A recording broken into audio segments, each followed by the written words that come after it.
Hello दोस्तों, आज ये है लोगन मूवी का स्पॉइलर रिव्यू। तो अगर आपने मूवी अब तक नहीं देखी है तो प्लीज इस वीडियो को बाद में देखना, पर मुझे लगता है कि ज्यादा लोगों ने अब तक ये मूवी देख ली होगी तो आप ये वीडियो देख सकते हैं।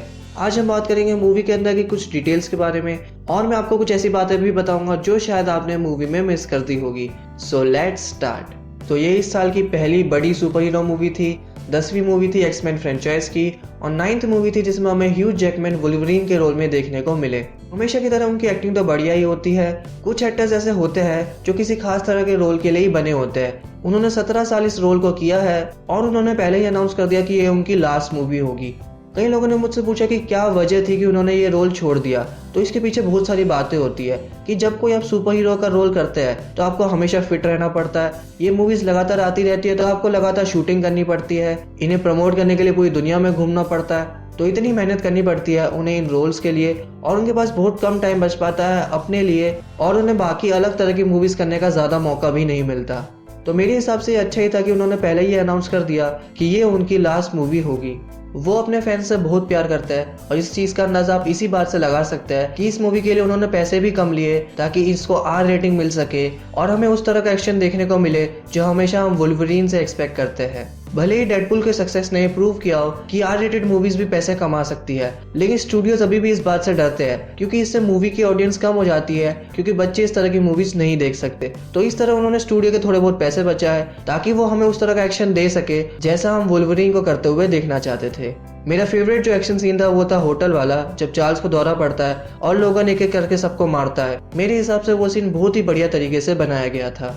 कुछ लोगों ने मुझसे पूछा कि उसकी पावर्स को क्या हुआ, तो उसकी वजह है एडमेंटियम, वही मेटल जो उसकी बॉडी के अंदर डाला गया है जिससे उसके क्लॉज बने हैं और उसी की वजह से उसकी पावर्स कम हो रही है और इसीलिए ही वो एंड में इतना कमजोर पड़ जाता है। एक छोटी सी प्रॉब्लम जो मुझे मूवी में लगी कि उन्होंने वुल्वरीन को उसकी येलो कॉस्ट्यूम में नहीं दिखाया। हालांकि हमें वुल्वरीन का लुक देखने को मिला जब बच्चे उसके चेहरे के बाल काटते हैं और जो वो मोटा सा बच्चा था उसके पास वुल्वरीन का एक खिलौना भी था जो उसकी कॉस्ट्यूम का एक रेफरेंस था।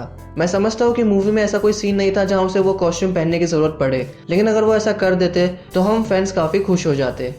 मूवी के दूसरे बड़े एक्टर थे पैट्रिक स्टुअर्ट जो चार्ल्स जेवियर का रोल करते हैं और उन्होंने भी हमेशा की तरह बड़ी एक्टिंग की।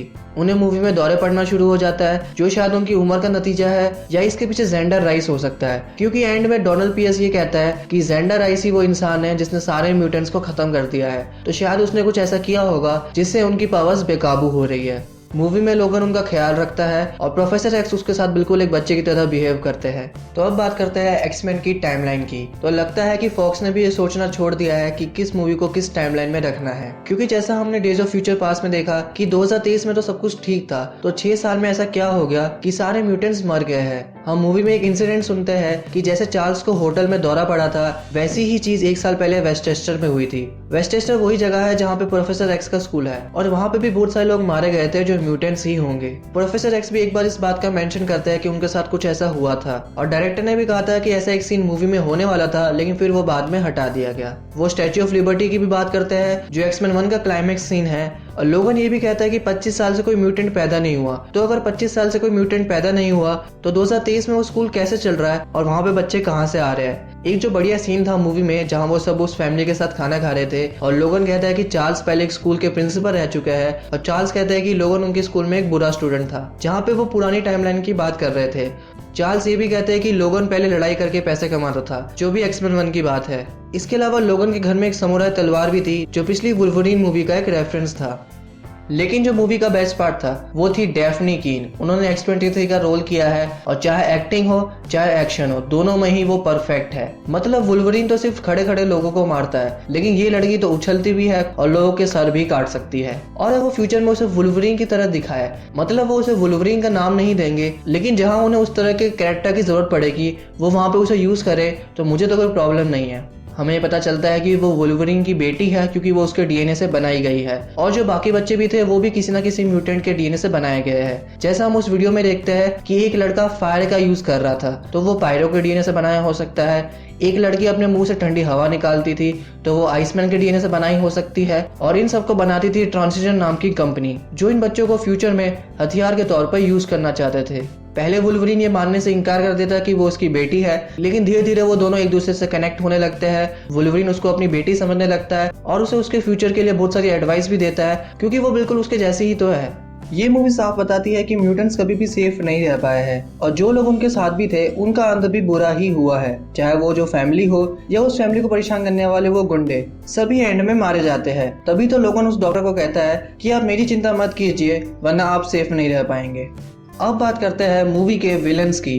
तो मुझे डोनाल्ड पियर्स का कैरेक्टर काफी बढ़िया लगा। जेंडर राइस का रोल काफी छोटा था और जैसे मैंने पहले बताया कि म्यूटेंट्स के खत्म होने के पीछे वही जिम्मेदार है, क्योंकि वो कहता है कि उसने इंसानों के खाने में ऐसी चीजें मिला दी थी जिससे म्यूटेंट का जीन ही खत्म हो गया और इसी वजह से शायद 25 साल से कोई म्यूटेंट पैदा ही नहीं हुआ। लेकिन जो मूवी का सबसे बड़ा सीक्रेट था वो था X-24। अगर आपने ध्यान से वो स्टार्टिंग वाली वीडियो में देखा हो तो उसमें X-24 का नाम दिखाया जाता है। तो मुझे पहले लगा था कि वो डाकेन होगा, क्योंकि कॉमिक्स में तो कोई X-24 नाम का कैरेक्टर था ही नहीं, लेकिन वो ज्यादा मैच करता है एल्बर्ट नाम के कैरेक्टर से, जो एक तरह से कॉमिक्स में वुल्वरीन का रोबोट वर्जन था। और जब वो पहली बार आता है और चार्ल्स को मारता है, उस दिन चार्ल्स काफी खुश थे और उन्हें तो यही लगा होगा कि लोगन ने उन्हें मार दिया। तभी तो लोगन उससे कहता है कि वो मैं नहीं था, लेकिन शायद उन्होंने ये सुना ना हो और वो यही सोच के मर गए हो कि लोगन ने उन्हें मारा है। X-24 और वुल्वरीन की जो फाइट थी वो भी काफी बढ़िया थी। एक जो कंफ्यूजन वहां पे था कि एडमेंटियम की बुलेट से X-24 मर जाता है, मतलब उसका सर फट जाता है, लेकिन जैसा हमने एक्समैन ओरिजिन्स वुल्वरीन में देखा कि उस बुलेट से उसकी सिर्फ याददाश्त ली जाती है, उसको और कोई नुकसान नहीं होता।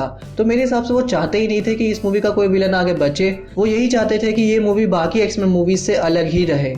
एक और कैरेक्टर था मूवी में कैलिबैन, लेकिन वो भी एंड में मारा जाता है। प्रोफेसर एक्स की भी मौत हो जाती है, लेकिन जिस कैरेक्टर की मौत ने सारे एक्समैन फैंस को रुला दिया होगा वो तो लोगन की ही डेथ थी। X-23 उसे एंड में डैडी बुलाती है और लोगन ये कहता है कि अब उसे पता चल गया कि कैसा लगता है। मतलब मौत ही एक ऐसी चीज थी जो उसने अब तक महसूस नहीं की थी। वो इतने साल जिया था, उसने इतनी सारी चीजें देखी और उसके लिए कोई अच्छी बात नहीं थी, उसके लिए तो इतना साल जीना एक श्राप के बराबर था। X-23 उसके मरने पे जो डायलॉग बोलती है वो उसी मूवी का डायलॉग था जो वो और चार्ल्स उस होटल में देख रहे होते हैं, और वो एक तरह से वही मैसेज था जो लोगन उसे देना चाहता था। मैं तो तभी समझ गया था जब X-24 वापस आता है और लोगन को पीछे से मारता है और लोगन उन बच्चों को कहता है कि तुम सब चले जाओ, तभी मुझे लगा था कि कुछ बुरा होने वाला है।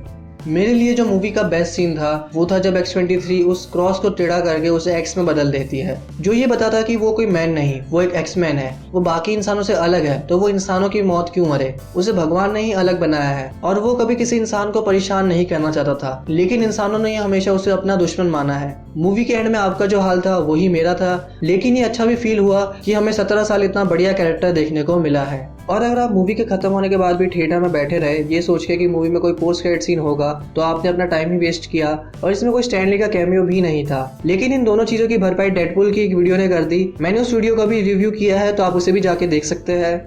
और मैंने इस मूवी के साथ एक चीज नोटिस की कि ये मूवी हम फैंस के लिए बनाई गई थी, ना कि नॉर्मल ऑडियंस के लिए, क्योंकि जो आम इंसान होते हैं वो सिर्फ एक्शन देखना चाहते हैं, लेकिन जो हम जैसे फैंस होते हैं वो ये देखना चाहते हैं कि स्टोरी कैसी है और इन कैरेक्टर्स के बीच जो आपस में बातें होती है हमें वो सुनने में ज्यादा इंटरेस्ट होता है। तो मुझे तो ये मूवी काफी पसंद आई, और अगर आप लोगों को ये वीडियो भी पसंद आई हो तो प्लीज लाइक कर देना और ऐसी बहुत सारी वीडियोस के लिए सब्सक्राइब करना ना भूले। Thank you for watching this video. Bye.